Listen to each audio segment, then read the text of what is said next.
Assalamualaikum warahmatullahi wabarakatuh. Hamdan wa syukronillah amma ba'du. Perkenalkan, nama saya Fani Hanifah, NIM 39. Di sini saya akan mempresentasikan terkait dengan penelitian saya yang berjudul Pengaruh e-modul berbasis problem based learning terhadap kemampuan literasi sains siswa pada materi pemanasan global.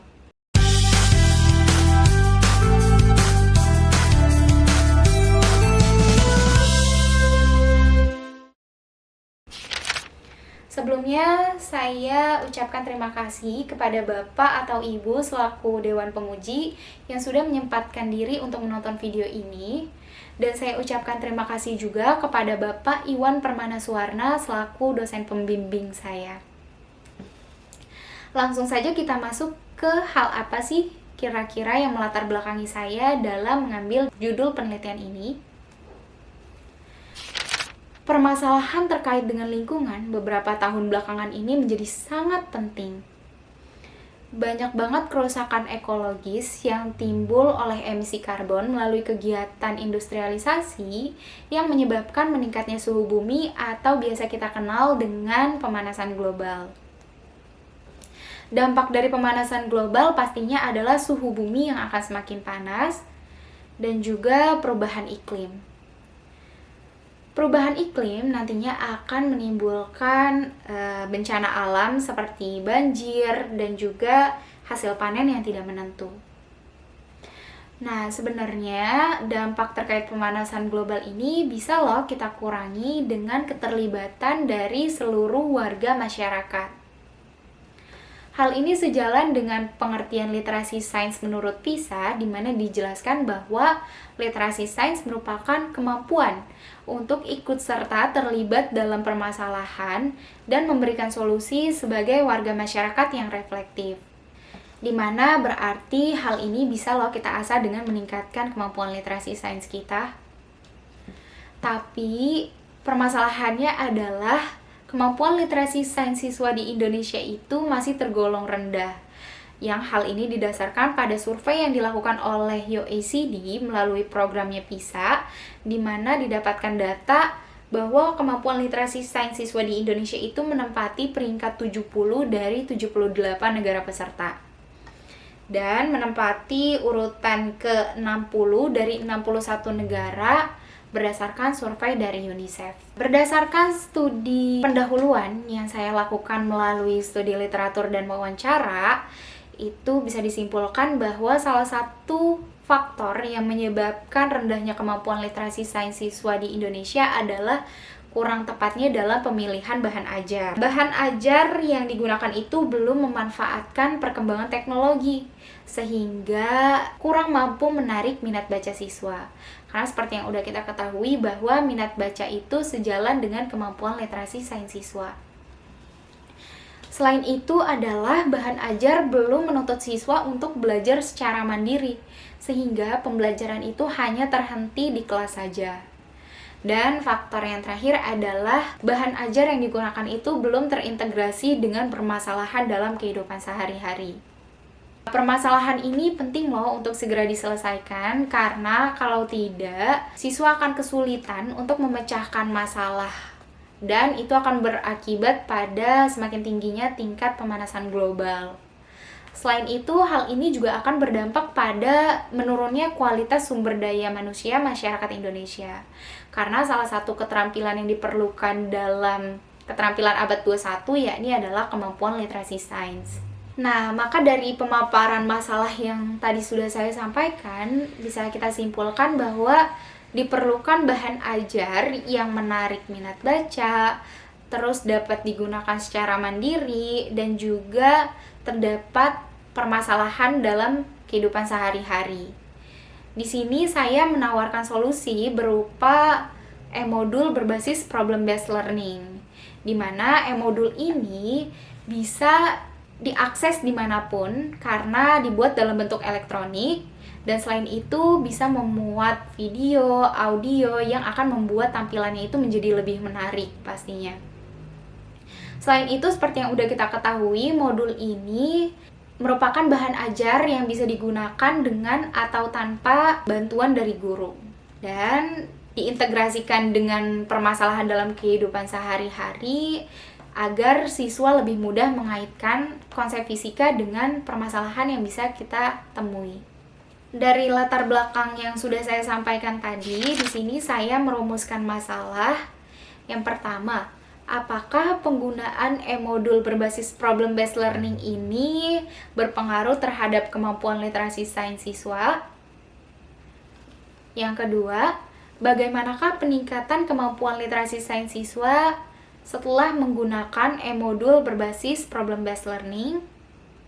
Dan yang ketiga, bagaimanakah respon siswa terhadap pembelajaran menggunakan e-modul berbasis problem-based learning?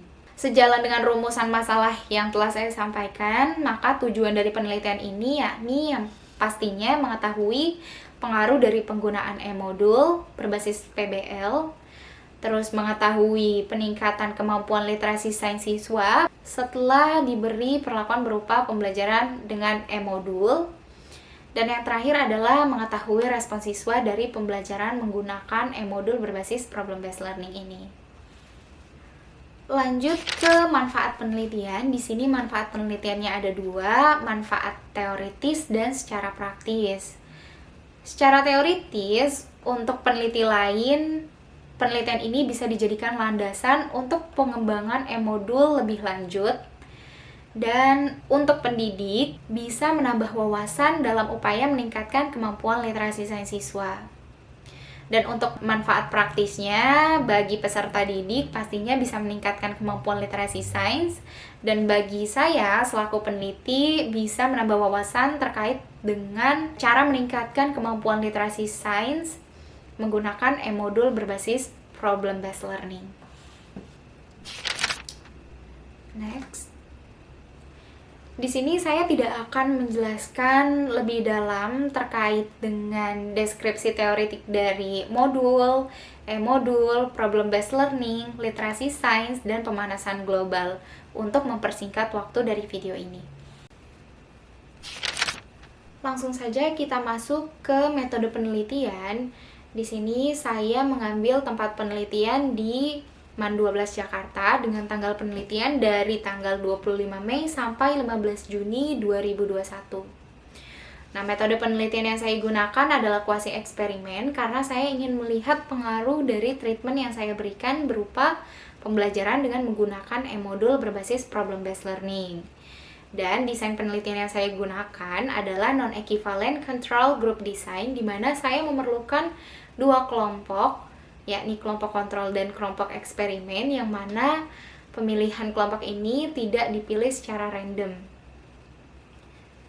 Populasi dari penelitian ini pastinya adalah seluruh peserta didik kelas 11 MIPA yang sampelnya itu dipilih berdasarkan teknik purposive sampling dengan kriteria kelas yang memiliki pengetahuan awal ataupun homogenitas yang relatif sama.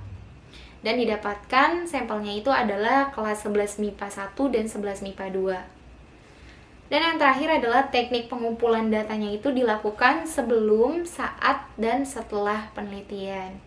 Untuk sebelum penelitian atau sebelum pembelajaran itu saya dapatkan informasi mengenai bahan ajar pada pembelajaran fisika melalui wawancara dengan guru fisika.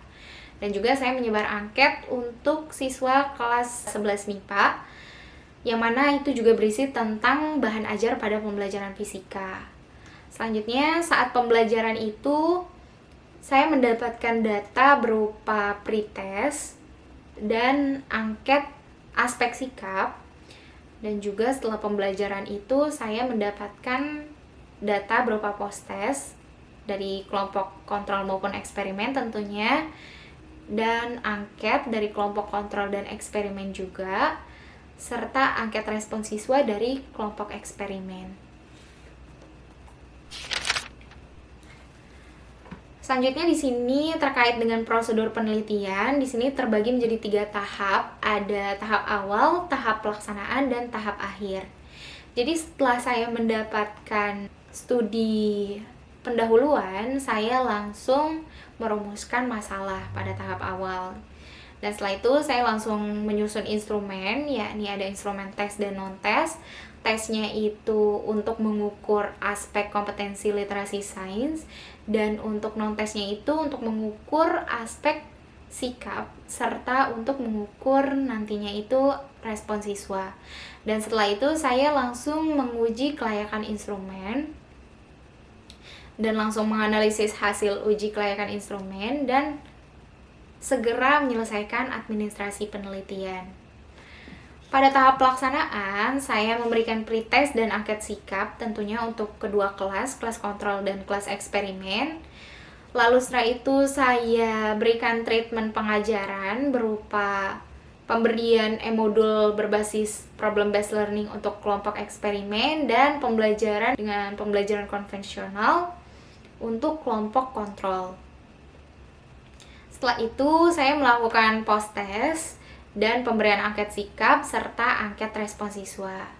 Dan di tahap akhir saya menganalisis data, menguji hipotesis, dan menarik kesimpulan. Nah, uji instrumen tes yang saya lakukan tadi pada tahap awal itu meliputi uji validitas, reliabilitas, taraf kesukaran, dan daya pembeda. Dimana untuk uji validitas ini saya melakukan dua uji, yakni uji validitas konstruk dan validitas isi. Validitas konstruk ini saya ujikan ke siswa kelas 12 yang sudah mempelajari tentang pemanasan global, dimana dari 7 soal instrumen yang saya berikan, ke 7 soal tersebut bernilai valid. Dan validitas isi ini saya ujikan kepada ahli materi, ahli konstruksi, dan ahli bahasa, yang mana berada pada kategori sangat sesuai. Selanjutnya saya melakukan uji reliabilitas melalui software Anates, sama ya tadi juga untuk validitas konstruksi menggunakan software Anates. Dan di sini mendapat kesimpulan bahwa reliabilitasnya itu bernilai 0,82 atau pada kategori tinggi. Dan taraf kesukarannya untuk soal yang mudah itu ada 1 soal, soal sedang ada 3 soal, dan soal yang sukar itu ada 3 soal. Dan yang terakhir adalah daya pembeda. Dari daya pembeda ini didapatkan kriteria soal yang baik itu sebanyak 5 soal dan kriteria yang cukup baik itu sebanyak 2 soal. Nah, untuk uji instrumen non-tesnya di sini saya ada angket sikap, angket media, dan ada angket respon siswa, di mana ketiganya itu berada pada kriteria yang baik. Dalam penelitian ini, saya melakukan analisis data berupa uji normalitas, homogenitas, hipotesis, uji N-gen, dan untuk instrumen non-tesnya saya menggunakan persentase. Nah, di sini uji normalitasnya saya menggunakan uji Shapiro-Wilk karena memang sampel yang saya gunakan tidak terlalu banyak, maka akan lebih valid jika menggunakan uji Shapiro-Wilk.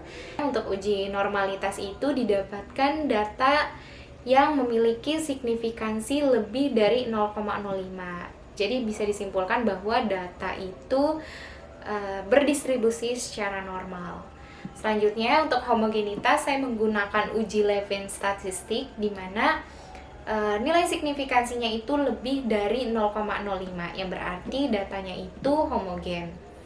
Untuk uji hipotesis, di sini karena datanya berdistribusi secara normal, maka saya menggunakan uji T, di mana untuk skor pretest itu signifikansinya bernilai lebih dari 0,05, yang artinya tidak ada perbedaan antara pretest kelompok kontrol maupun eksperimen.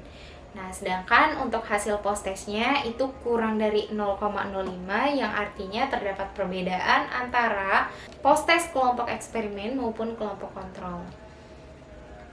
Nah, untuk N-gen dan non-testnya akan dibahas lebih lanjut di part setelahnya. Setelah melakukan penelitian, di sini saya mendapatkan data hasil pretest dan post-test, di mana bisa diamati Hasil pretesnya menunjukkan bahwa kemampuan literasi sains siswa Madrasah Aliyah Negeri 12 Jakarta itu masih tergolong rendah. Kenapa bisa saya katakan rendah? Karena total skor dari kemampuan literasi sains ini tidak mencapai setengah dari skor maksimum instrumen yang saya berikan. Hal ini disebabkan karena siswa belum terbiasa dilatihkan soal-soal yang berkaitan dengan literasi sains. Selain itu, belum ada bahan ajar yang menarik minat baca serta bisa mengakomodasi siswa untuk melatih kemampuan literasi sains ini. Nah, setelah saya berikan perlakuan berupa pembelajaran dengan menggunakan e-modul berbasis problem-based learning untuk kelompok eksperimen, dan setelah saya berikan juga perlakuan dengan pembelajaran konvensional menggunakan pendekatan saintifik dan metode ceramah, itu didapatkan hasil bahwa kedua kelas ini mengalami peningkatan. Nah, namun peningkatan terbesar itu berada pada kelompok eksperimen, yakni pembelajaran dengan menggunakan e-modul berbasis problem-based learning. Hal ini tuh sesuai sama yang dikemukakan dari penelitian Abdul Latif dan Aziz Faisal, yang dimana mereka itu bilang kalau e-modul dapat dengan efektif meningkatkan kemampuan literasi sains siswa. Begitu pula sejalan juga nih sama penelitiannya Henny Stiani, di mana menyatakan bahwa penggunaan model problem-based learning ini mampu meningkatkan kemampuan literasi sains siswa. Indikator selanjutnya yang mengalami peningkatan cukup besar yakni ada pada indikator menjelaskan fenomena secara ilmiah, di mana N-gen untuk kelompok eksperimen sebesar 0,58 dan untuk kelompok kontrol sebesar 0,25.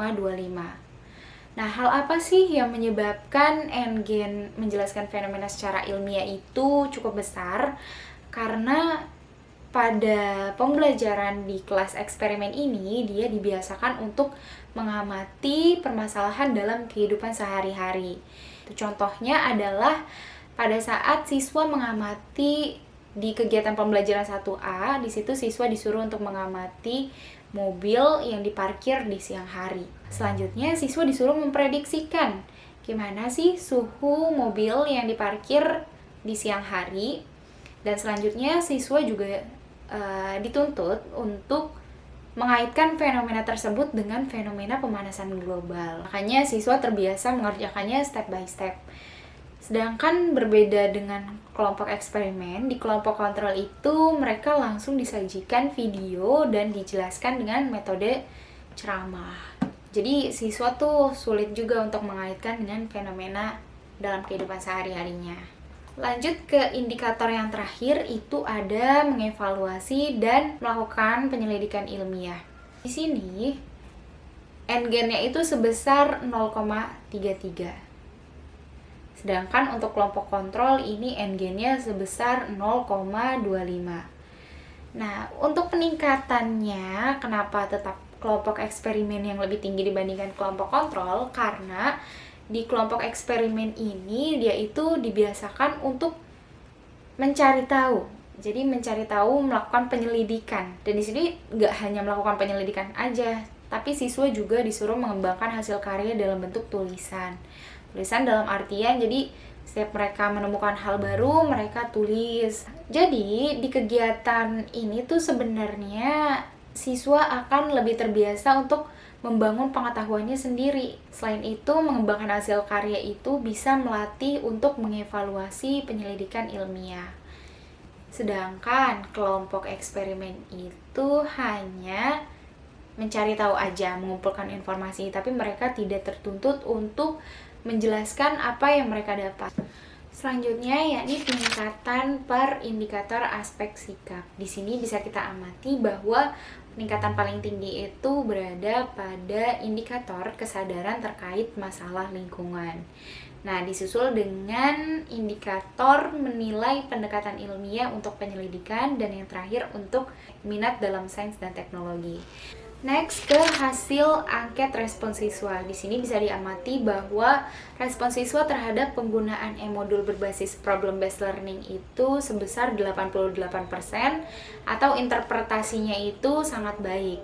Begitu juga dengan kemampuan literasi sains siswa setelah penggunaan e-modul berbasis problem based learning itu persentasenya 85% atau sangat baik. Dan keunggulan belajar dengan penggunaan e-modul berbasis problem based learning ini sebesar 86%. Tahu dalam interpretasi sangat baik. Dari penelitian yang telah saya lakukan, dapat disimpulkan bahwa terdapat pengaruh penggunaan e-modul berbasis problem based learning terhadap kemampuan literasi sains siswa pada materi pemanasan global. Bisa dilihat bahwa nilai rata-rata kelompok eksperimen lebih unggul dibandingkan dengan kelompok kontrol. Yang selanjutnya, kemampuan literasi sains siswa setelah menggunakan e-modul berbasis problem based learning itu meningkat dengan N-gain sebesar 0,6 yang berada pada kategori sedang. Dan yang terakhir, respon siswa terhadap penggunaan e-modul berbasis problem based learning itu sangat baik, yakni dengan persentase sebesar 86%.